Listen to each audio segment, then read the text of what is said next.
Bagong bulan, bago na usab ang atong theme o kini response sa mensahe sa Ginoo o challenge sa atong speaker niaging Domingo sa atong pag-celebrate sa atong 72 anniversary. Naga-challenge jud kanato no to press on sa purpose sa Ginoo. Mao gini ang one of the top priority nga purpose sa Ginoo sa atong kinabuhi, kining misyon pagdala og kalag sa iyahang tiilan.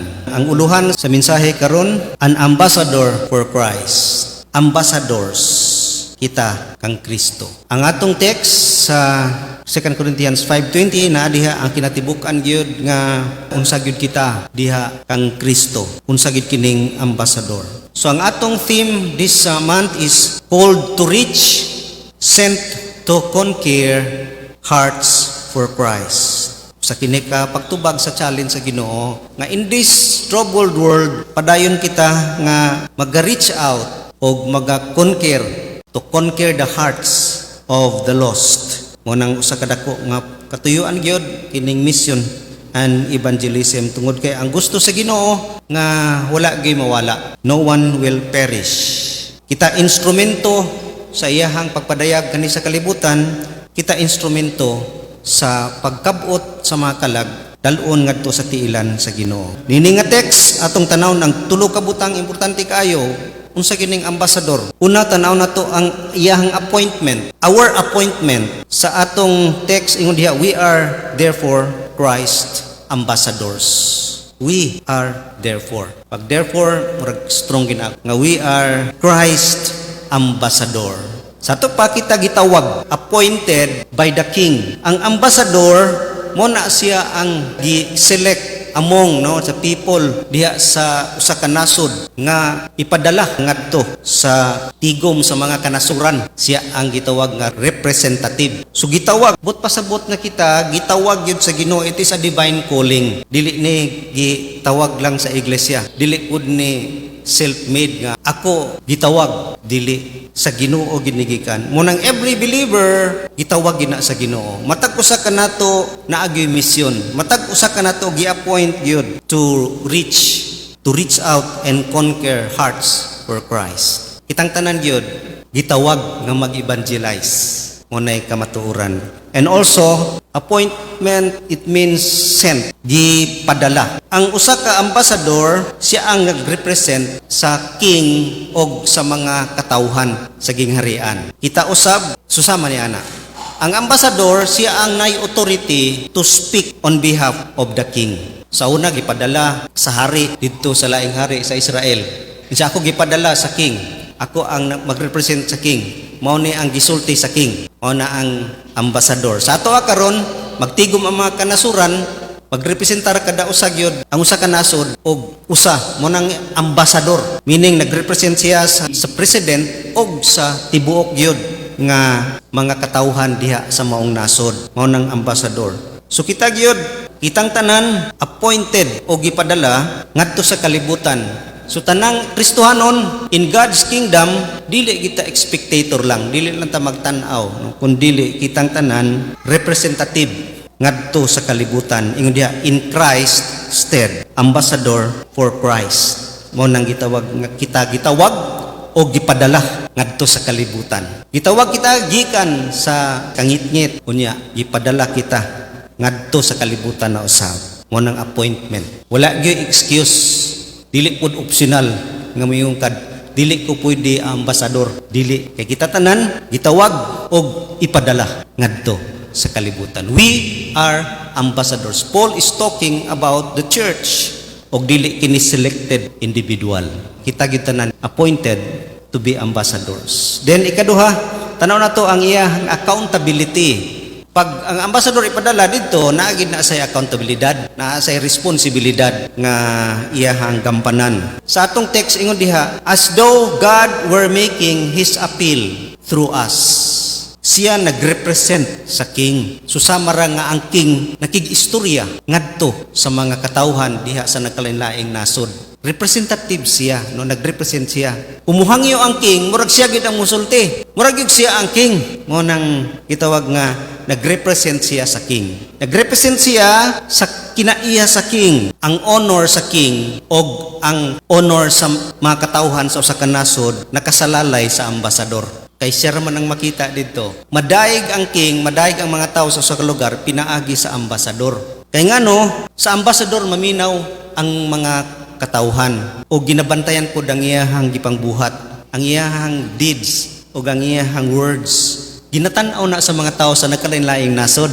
Kita ginajudge gyud sa kalibutan unsay atong gisulti ug unsay atong gibuhat. We are representative of the Lord Jesus Christ. Mo nang kinahanglan gyud as representative of the King, the Lord Jesus Christ, we must live an honorable life. Kanang ma-honor gyud ang King, ma-honor gyud si Ginoong Hesukristo. But pasabot nga our lives should reflect the one we represent. Ang atong kinabuhi gyud mag-reflect kung kinsay atong girepresentar, kung kinsa si Kristo. Papariha gyud kita. Mag-represent kita sa pulong ni Kristo o sa aksyon ni Kristo. Mo nang kinanan ang Christian, mo live gyud by example as a Christ-like character. Kita mag-reflect gyud sa kinaiya ni Kristo, humble, loving, and holy. Mao nay gitawag nga nagrepresenta sa King. Mo nang sa atong kinabuhi, Christ reflected sa atong affections o sa atong ambitions. Kung sa imong affections, nag-reflect ba na sa character ni Jesus? Kanang imong mga ambitions, nag-reflect ba na sa character ni Jesus? As representative to the world. No? Mo nang Christian must live a life nga honorable gyud diha sa atong King nga mao si Jesus Christ. Sent to conquer the hearts for Christ. Kita gipadala gyud aron dili ta mo conquer og lands. Gipadala ta didto dili nga pangilugon ang ilahang nasod o ilahang yuta kuhaon. We are conquerors, but we are conquerors sa kasing-kasing sa mga tao. Kita mo conquer sa ilang mga heart, pinaagi sa gugma o kamatuuran. Kanang ang atong pagpamuhat is we are winning hearts of men, not manipulation, because we are pointing people to Jesus Christ. Accountabilidad ginato, kung accountabilidad nato na nga representative, meaning magkinabuhi nga pariha kang Jesus Christ. Kay kung dili pariha atong heart kang Jesus, dili ginato mawin ang heart pod sa mga nangawala, sa mga wala pa diha kang Kristo. Mao nang represent the King's heart and also protect the King's reputation. Kita usab nagaprotektar gyud sa reputation sa King. Kita representative, kung nagbinugoy ta, masira ang reputasyon sa King. Kay nagreflect man dapat ang atong kinaiya diha sa King. Mao pod na sa atong pagkinabuhi kang Kristo, nagreflect gyud sa atong pagkinabuhi nga consistent yun ang atong pagkinabuhi matag adlaw. Consistency gives credibility to our testimony. Sa atong pagkinabuhi, importante gid kay ning integridad tungod kay maka-strengthen sa atong witness. Nagaprotektar na sa atong King. Dili ta effective kung dili ta mahimong strong nga witness diha kang Ginoong Hesukristo. Ngunang to protect the King's reputation, makita nimo daghay mga ministry tinuod daghay nagmisyon pero dili effective. Ang diferensya mao ni failure sa pag-reflect sa character ni Jesus. Daghay nagsangyaw, daghay nagminister ng hatag mga tabang bringing Christ ngadto sa mga katawhan pero tingala ka wala gyud kay ng response tungod kay wala nila nakita ang character ni Jesus sa kinabuhi sa mga nagmisyon. Munang naay diferensya sa ambassador o disciple. Ang disciple, ang usa ka disciple, someone nga nag-follow kang Jesus, nag-learn sa iyaha o nag-shape sa iyang character. Mao na disciple. Ako gani kang disciple, matrain ka nako, mapariha ka nako. Munang discipleship is about formation of character ni Jesus Christ. Now ambassador is different. Ambassador is about assignment. Gisend ka, carrying the message, carrying or nagrepresent kang Jesus Christ. It means ang discipleship is inward, ang ambassador is outward. Gi-shape sa Ginoo inward, discipleship na, gi-train ta, gi-usab ta, kay nag-listen ta kang Jesus, nag-learn ta sa iyaha, karon is-sent na ka, ipadala na ka, because you are bearing now the character of Jesus. Mao nang accountability nato gyud. Di gina pwede ma-interchange. Dili pwede nga isend sa ka bali mo nang daghay kapakyasan tungod kay mo na ganing sa tua dili gid pwede mag-serve pa kung bag-o pa siyang Christian kay dili pa na siya effective kay wala pa man ma-shape ang iyahang character mo grow pa man na siya. So sama usab niya na sa atong pagkinabuhi Kristiyano dili pwede ta isend to minister labi na evangelism kung ang atong heart wala pa na change, wala pa na shape ang atong character. Mao na ang accountability nato. Formation, ang discipleship, assignment. Munang daghay mo yun. Disciple lang ko, dili ko pwede assignment. Dili ka tinuod nga disciple. Tungod kay ang disciple, na-capture niya ang heart ni Jesus Christ and muingon dayon ka, here I am, send me. Mausab na gani ka, ikaw naging mo volunteer nga aniya ako ipadala. Di na kaangayan ipadala. Kaya ang imong kasing-kasing na-capture na sa heart, naparihan na gyud sa affection and ambition sa atong Ginoong Jesucristo. To reach out, to win the lost at all cost. Mao na ang atong accountabilidad nga dili gyud pwede nga dili ka kay assignment na. Resulta na sa atong pagka-tinun-an. And lastly, the announcement of an ambassador. Ingon sa atong text sa last is, we are therefore Christ's ambassador as though God we are making His appeal through us. We implore you on Christ's behalf, be reconciled to God. Munang ingon si Paul, we are ambassadors. God is making His appeal. Kami gigamit. Karon among isulti kaninyo nga, be reconciled to God. Mao nang pulong ni Paul. Be reconciled to God. Unsay meaning ana? Unsa ning message of reconciliation? Kay kita mga ambassador gipadala ta with a divine message. Nagdala ta og mensahe. Mo nang ambassador padala gina kay na mensahe ang king sa usa ka lugar. Mao po na kita naatay mensahe nga dapat i-proclaim. A message to proclaim. Be reconciled. The message of reconciliation. Unsa po ning reconciliation? What is the message of reconciliation? It is the gospel.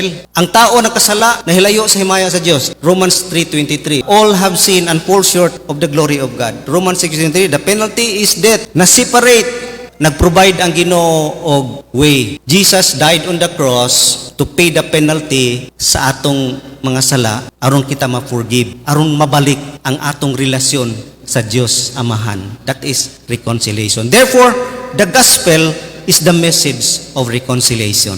Muna atong daladalahon ang gospel, ang kamatayon ni Jesus sa cross, sa kapasayloan sa atong sala, ma-forgive ta, and available na ang kaluwasan nga ni kanato. It's only through by His grace og sa ato is faith diha kang Ginoong Jesucristo. Mao nang ang believer mo point gid kang Jesus Christ. Mao na ang mensahe, the gospel, Jesus Christ died for you. He loves you and He died for you. Muna atong daladalahon ngadto sa kalibutan, the message of grace and truth nga atong ipadayag ngadto sa kalibutan is the message of salvation. Tinuod yun nga meaning sa gospel, John 3:16. For God so loved the world that He gave His one and only Son, that whoever believes in Him shall not perish but have eternal life. Mo ni ang sentro nga text sa gospel sa whole Bible, John 3:16. Memorize gyud ni sa tanan. Unya ningon pagidiha sa 2 Corinthians 5:21, God made Him who had no sin to be sin for us, so that in Him we might become the righteousness of God. Imagine, walay sala, pero nahimong sala for us. Nahimong sala, meaning naasaya ang sala. Naasaya ang wrath sa Ginoo, sa Diyos Amahan sa sala. Aron kita mahimong righteousness sa Ginoo. Remember, mao na ang gospel. Mao na kinahanglan ginato nga tarungon og pag-announce. Kinahanglan tarungon ginato ang pa-proclaim sa gospel. Adto ta sa the manner of proclaiming the gospel. We must proclaim the gospel faithfully. Mao na ang importante gid kaayo sa atong pamaagi sa pag-proclaim sa gospel. What it means by faithfully? It means ingon diha Philippians 1:27, whatever happens, conduct yourselves in a manner worthy of the gospel. Conduct yourself worthy. Kinahanglan sa atong pa-proclaim, do it no nga in a manner nga angayan gyud sa gospel of Christ. How? Unsaon? First, proclaim it purely. Pure proclamation of the gospel. Do not add. Ayo dugangi ang gospel. Ayo dugangi works. Kay pure ang gospel. Gospel is by grace through faith. Dugag-dungagan nimo og works, maguba, di na mao ang manner of proclaiming the gospel. Purely, also boldly. Ingon diha sa Romans 1:16, si Paul, I am not ashamed of the gospel of the Lord Jesus Christ that brings salvation to everyone who believes. Boldly. Kana bang di mahadlok, dili magtinalawan, maulaw man kuoy. Di man kuoy kay lisod na sangyawan, masuko na. Or daghay mga bugoy diya, delikado na nga lugar, no? Or lisod na nga lugar diya. Preach the gospel boldly, with courage, confident ta diha kang Jesus, dili ta angay mahadlok diha sa pag-preach sa gospel. Share the gospel boldly. Also, share the gospel clearly. Kana yung clear, usahay mahimong complicated bitaw ang atong pag-share sa gospel kay daghan kay daghay verse nya udi na masabtan. Isintro lang yun sa gugma. God loves you, Jesus Christ died on the cross, He loves you very much.